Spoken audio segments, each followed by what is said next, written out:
Hi guys, I'm Ankit. In this video, we shall see another problem on LeetCode. Split a string in balanced strings. So balanced strings are those that have an equal quantity of L and R characters. So given a balanced string S, split it into number of substrings such that each substring is balanced. Return the maximum number of balanced strings you can obtain. So what I mean by balanced string here in this case, so they have given a string such that number of R and L characters are same. And the string is containing only two characters R and L, and the number of R and L characters remains the same in the string. Hence, it is called as a balanced string. Our task is to split the string into balanced substrings such that we get the maximum number of balanced substrings in the string. So what I mean by this is, we'll take this example. So with the given example, what are all the substrings we can form with the balance such that it satisfies the condition of balanced string? Balanced string in the sense equal number of R and L characters are present. So one substring can be this RL, another is this RL, another is RRLL, then RL, RL. This together can be RL, RL, where two R's, two L are present. If you consider this entire string, you have three L and three R and three L.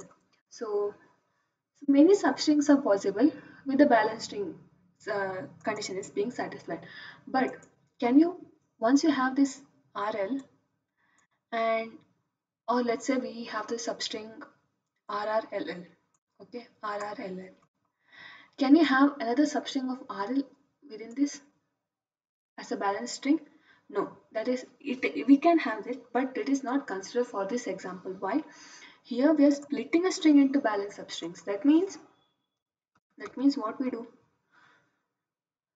If you start from here, okay, so then we have, if we start from here, let's say R count and L count, initialize to 0 initially, okay. So you have both the counts initialized to 0. You start from here, R, you find R, so increment count to 1. Is that equal R and L count? No, they're not equal. Then you again go to L, increment L count to 1. Now are they equal? Yes, R and L count are equal. That means we have found a balanced string here. So this is one. What string. So this is done.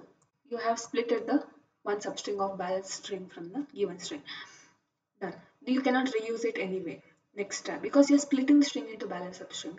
Next you start from here again. Okay, in this case once you found R and L equal, reinitialize both to 0 now. Okay, and count equal to 1 because this one count we found here. Now you have R here, increment R count. Are they equal R and L count? No. Again you move here. R count will become 2. 2 is not equal to 0. Again you move here.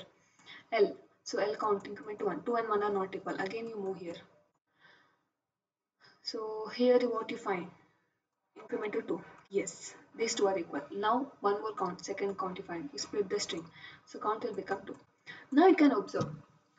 Once you got the substring here or balance string here, balance substring. Next balance substring comes at this position where 2R, 2L will be present because we are splitting the string into balance substring.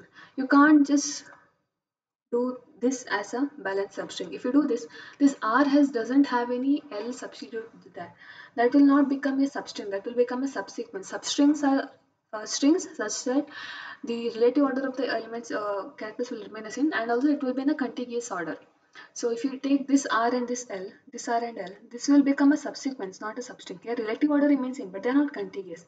So substring means it should be contiguous and such that the relative order will remain the same. So that's why what we do, that is the reason.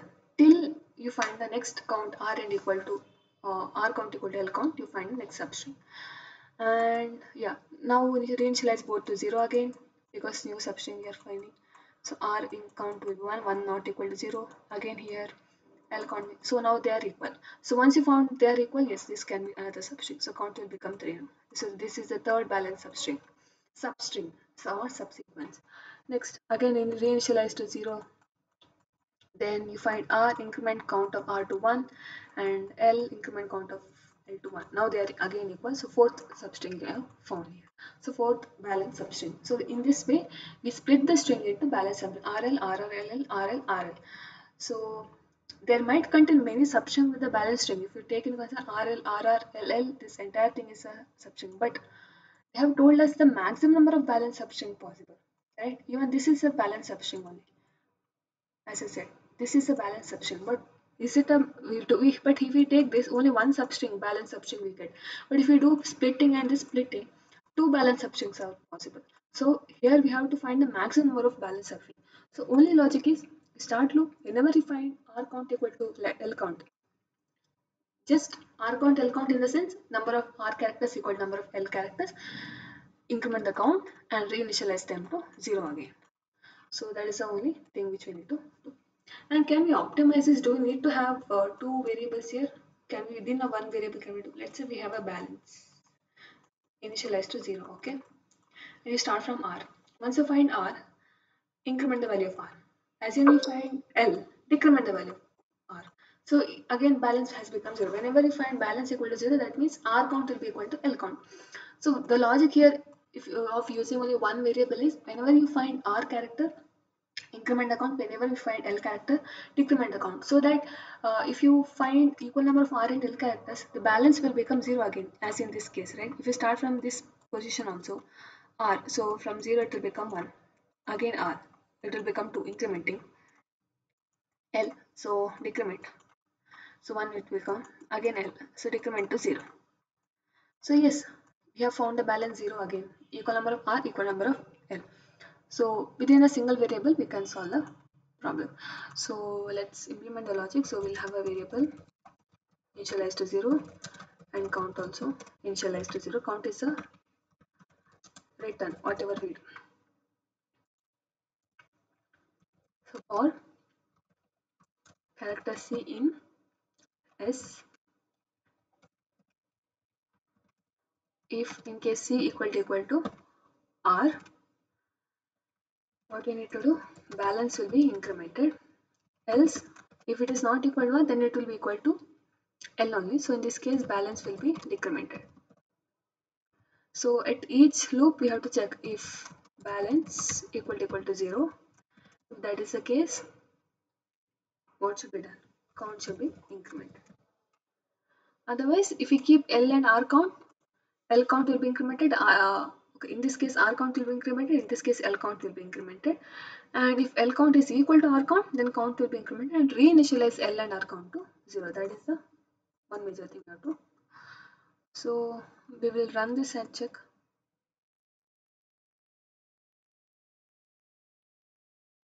Yeah.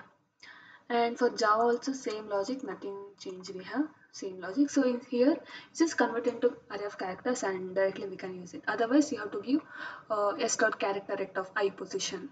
That is what we require. So we'll submit this also. Yes, successfully submitted. If you understood the concept, please do like the video and subscribe to the channel. We'll come up with another video in the next session. Until then, keep learning. Thank you.